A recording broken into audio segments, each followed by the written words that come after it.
asking a question on mandate protection, we have to go to the next topic, which is election violence, because that is very important. Actually, there's a short report for that one. I want us to actually quickly take this report, then we'll come back and talk about election violence. Let's take that report.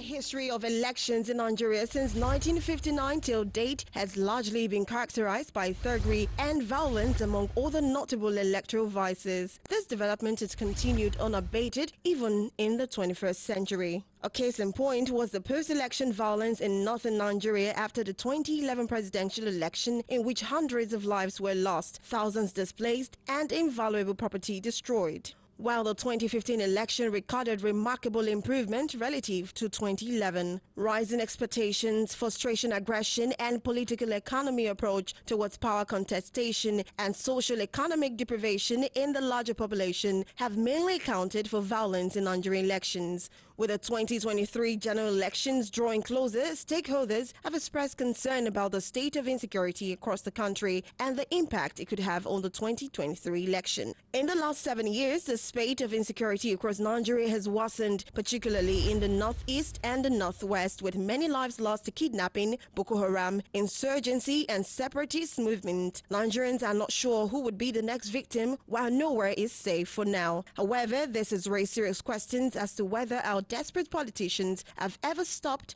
pondered, and assessed the threat posed by insecurity for their 2023 ambitions. It is quite disturbing that most of the aspirants do not have the blueprint on how to tackle the insecurity bedeviling the country. While the INEC and other stakeholders of election process in Nigeria continue to brainstorm on how to nurture a sustainable violence-free election process in Nigeria, deliberate steps must be taken to put structures and mechanisms in place to eliminate or reduce to its barest minimum the election insecurity. Following the recent violent assault on its INEC assets and staff, the electoral body has expressed concern, stating that there will be no result of polling unit. Risk assessment will be conducted to evaluate hazard and risks before the general election, and voters will not only be protected but also seen to be protected. In conclusion, we recommend good governance, persistent voter education, persecution of electoral offenders, enhanced institutional capacity of Independent National Electoral Commission INEC and other stakeholders, and strengthening of democratic institutions as prerequisites to sustainable violence-free elections in Nigeria. Note, elections can only be conducted in a peaceful and secure environment, else the country will go to polls with more corpses. This is no gainsaying the fact dead people do not vote. Elections are meant for the living.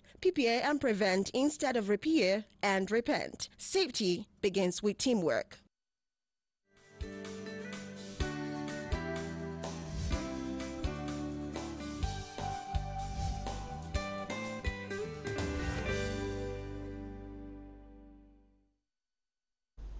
All right, welcome back. Yes, of course, you can still join us. Send your messages. We're waiting on you. Barrister, over to you. Yes.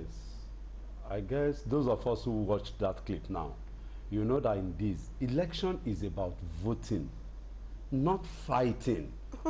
Election is a peaceful thing. It's not something that you kill, you maim, or you destroy. My own pain is that it's not only in Nigeria that we have elections. Elections are conducted in other countries of the world. Don't go with violence. Why do we have violence in Nigerian election?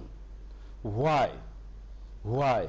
I hope after this topic, you that you are watching and listening to us, you have a second rethink that involving yourself in electoral activities, particularly on a voting day, should not come with violence. Fred? Yes, it's very important that we eschew all forms, all manners, all shades of violence. Violence can be verbal, violence can be actual. Verbal violence usually comes from politicians and their supporters, and then which is called hate speech, all right, which has wreaked havoc in some countries that have paid lip service to controlling verbal violence. And then actual violence usually perpetrated by supporters of some politicians who themselves don't want their own children to get involved. I usually ask some people, if you know that electoral violence is good, that man or woman that you are supporting, that your principal that you want to break other people's head on his behalf, ask him to give you his daughter's hand in marriage. If you agree to give you his daughter's hand in marriage, having seen you as a thug, having given you guns and machetes to go and maim, kill others, will that same politician agree to be your father-in-law? That means he is only using you as a thug. He's only using you to kill other people, both physically and kill their ambition. He's only using you to gain undue advantage in a process that ordinarily should be peaceful. In most countries of the world, they don't even declare holiday during election days. Yes. You just go cast your vote and go move on with your business for the day. Yes. Then those who are engaged in electoral process will collect your result and announce the result, and everybody is peaceful. Congratulate the winner, and then the loser joins the winner in moving the country forward. That is what we want for Nigeria, especially as we approach 2023 election. Especially now that our system seems to be improving. Technology is helping Nigeria. Yes, we cannot lay claim to contributing much in inventions, technological inventions in this country. Fred. But at least we can lay claims to using such inventions to advance the cause of humanity. Good. Are using inventions to advance the cause of humanity. Violence, has it advanced the cause of humanity? Violence is not an invention. Please, can you speak to our people? Violence is not an invention. Violence... Because investments are wasted as a result of one little flame.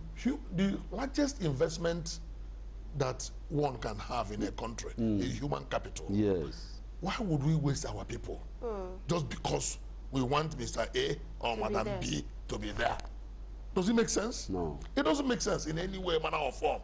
And that is why anybody who is involved in electoral violence is seen as being subhuman. Please, can we, the Electoral Act just makes it an offense of a fine of just 500,000 naira, whereas colossal sums of money... Yeah, there is an imprisonment attached to it. Imprisonment, you know, in Nigeria, as a practicing lawyer, that they won't go. Where I'm going is that part of the advocacy, can there be some elements of advocacy? You see, as we approach the 2023 election, it can still be done, that we put some serious electoral offense attached to it to deter. Yes, I think the major problem, the major issue will now be, how do we'll take more of deterrence than punishment. Both. Because yes, both is fine, but more of deterrence. No amount of punishment can bring back a lost life. Yes. In some cases, like you said, if the punishment is a fine of 500,000 and the violent person has caused colossal damage running into billions. So you see that the fine is nothing compared to... let me just draw your example. Compared to the loss. The buses that were bought, let's take Lagos. As an example. Those beautiful, fine buses, modern buses that were bought. They just went, just with the strike of a fire. Of a match. Of a match. Then, just like that. Like that. The other day I was reading that a young one person just arrested. Just one person. At the end of the day, he will go to jail for 7 years or 14 years. What is the benefit to us, the people? Exactly. So that is why every measure that will be put in place to forestall, to dissuade, to disencourage, to discourage violence should be put in place. Every measure should be put in place. And I'm happy with this advocacy. Yes. And then parents, look, the goodness of any society starts and ends in a home. For any society to be good, the home must be good. Yes. And how do you make the home good? Parents must be responsible. They must be able to tell their children what is right and what is wrong. But let's not forget that most of those people that act violent and those thugs actually, most of them are not staying with their parents. Probably they don't even know where their parents are. Well, so how would they be able to the Bible do that? says, the Holy Book says, teach a child the way he should go. And when he grows up from heaven. And when he grows up, he will not depart from it. If a parent had done his or her work, teaching the child the way he should grow, even without the parents being available, the child will know that this is right and this is wrong. The rest of the things will be the ones they add on by the society. The laws are only there to assist the families. The number one place where people are nurtured and molded is in the family. So parents should be responsible enough to teach their children the way they should go, so that even when they are not there, the children will not depart from the teachings of the parents. Okay, we'll continue with election violence when we come back. Let's go for a short break, and we'll be right back. Don't go nowhere.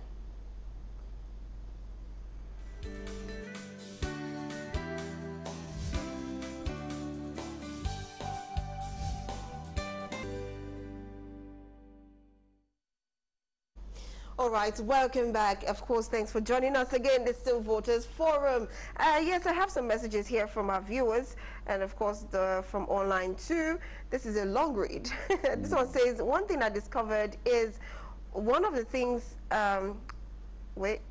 most of these leaders didn't see themselves as, most of our leaders don't see themselves as servants, and that's where the problem is. Most of the battle we're fighting, which we think is from lineage, dying in prayer house, is not all about leadership. This time around, what we need is good leaders, and it is left to us to choose the right leader. It's not about ethnicity, but by God-fearing person who have the people in mind, and of course put the people first. This is from Pastor Timothy Kolade from Ogijo. Another one says, hi Barrister Wale, that's you. So what is the update on the alleged vote buyers arrest in Ekiti State election?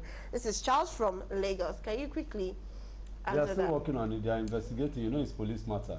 And they will take some time. They will say they are investigating and so on. Exactly. But we are on it. And I think his question is coming because of the punishment. We're talking about the punishment and all of that. Okay, another one says, this is from Professor Charles in Lagos, says, good afternoon. Does democracy develop in a society where there is high level of poverty, unemployment, illiteracy? If yes, how? Well, you see, this thing, I think, oh, sorry.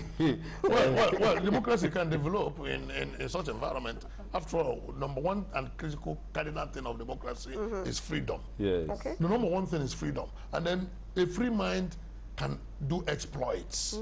That is a beautiful thing. A mind that is gagged, a person that is gagged has limited opportunities to do exploits. So we must understand that. And yes, there is poverty, there is hunger, but this can also be solved with democracy. Yes. What is important is elect credible people. Give them the fear of God. Give your mandate to people who will not abuse your mandate and protect your mandate. That answers it. True. That answers it. Yes. Okay. If you give your mandate to people who will not abuse your mandate, who will go there and do the essence of that mandate, you see that all the challenges, there will be hunger in the land. All the challenges will go. There will be job employment, and all the things that you are saying. There will be developed. Absolutely. I mean, instead of the money that is used for the project is now siphoned. It's now siphoned now because they are not serving the people. Okay. All right.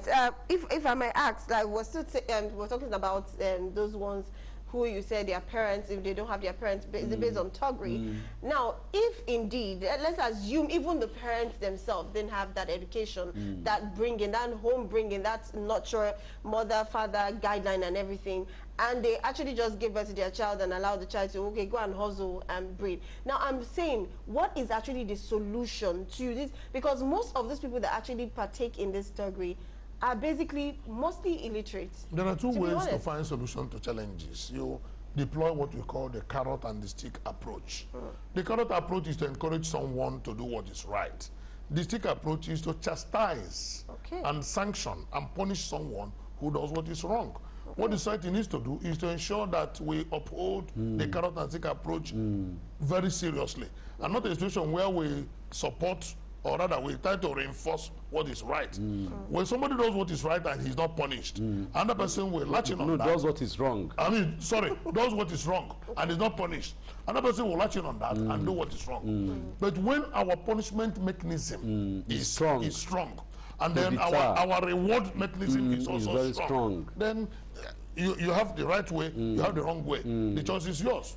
To confirm what you have said, everyone knows what is good. Even these illiterates. Nature makes it so. There is a Yoruba adage that says your child is not a washerman. Of course. And is bringing clothes home. Then definitely you know that something is wrong somewhere. Something is wrong somewhere. Very true. Okay, please stop calling in. You can only send a message to us. And of course, yes, we'll be taking our voters forum for next week, what we'll be talking about next week. But let me quickly read this message before we take what we have for next week. This one says, if I may ask, sir, do we have leaders or rulers? This is Uche Gideon Okorafor. I think it's a matter of semantics and a matter of conviction. We should have leaders because we surrender our collective mandate. Rulers don't ask for your mandate. They force their authority on you. And themselves. So they force themselves on you, they force the authority on you, and they compel you and whip you to obey and whip you into line. And that's the difference between democracy and other forms of government like autocracy or military rule. In democracy, we decide the leaders themselves. And then once you have decided, once you are giving your mandate, then they are leaders. So I can say that we have leaders. Yes, we may have bad leaders and good ones, that we should edge towards good ones and avoid the bad ones. But in Nigeria, as of today, going by the democracy that we practice, we should have leaders and not rulers. Okay, Uche Gideon, I hope that answers your question. We have leaders. Probably we have more of the bad than the good, but we have leaders and not rulers. And believe you me, you don't even want to have a ruler in Nigeria with the state of things right now. Okay, let's take what we have for next week on Voters Forum, and we'll be right back to round up the show.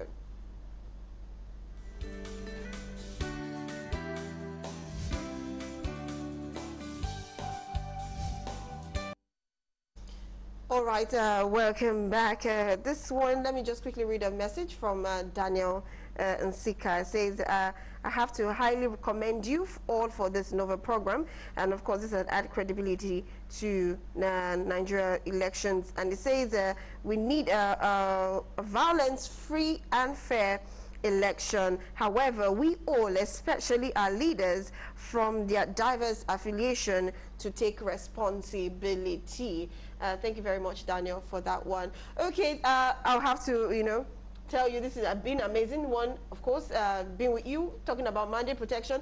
To be honest, I understood what mandate protection was, but you gave a more thorough and in-depth education about mandate protection and, of course, election violence, yes. But to wrap up this show, I would like to ask, when it comes to election violence, what would you have to say to everyone out there, especially the youth? There are three principal people that are involved in election. One, the electorates themselves. They are the cardinal people. They are the numero uno in the process of election. The electorate themselves, you have the electoral umpires, and you have the security agencies. Okay. Usually the electoral umpires do not cause violence.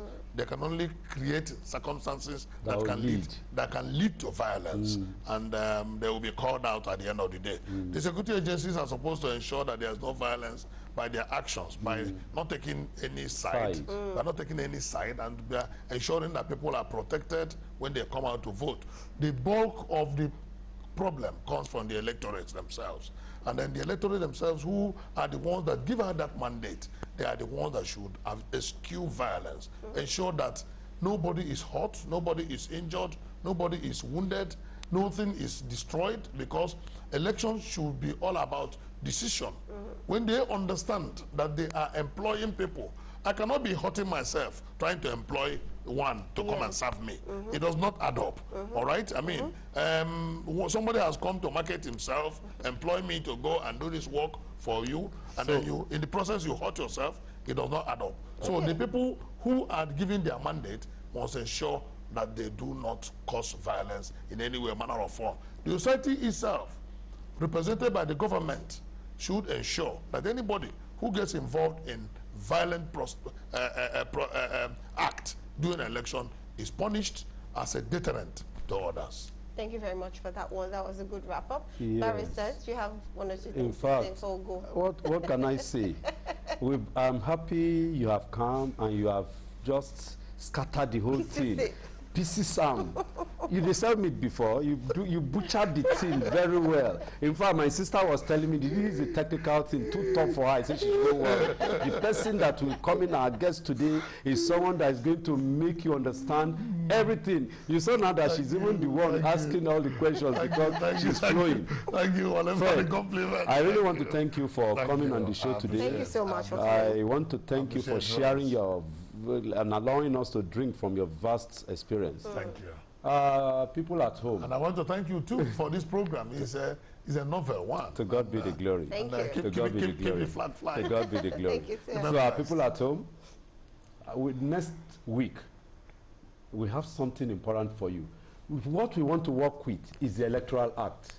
We want to dissect it. We want to begin to look at it. Just as Fred has laid the foundation for us, we'll now pick one area of the Electoral Act and begin to butcher it again so that you understand. It is not about grammar. We want you to understand so that you'll be able to use it to move our democracy forward. From Wale Ogunade, from me, Wale Ogunade, who is the host of this program, and of course, from Blossom, thank you so much for joining us. I must say it again, thank you so much for coming on the show too. Thank you so much, Frederick. And of course, yes, it's been an amazing work with you. Thank you for joining us and your messages. I'm sorry I couldn't read all. And of course, we'll be seeing you next week.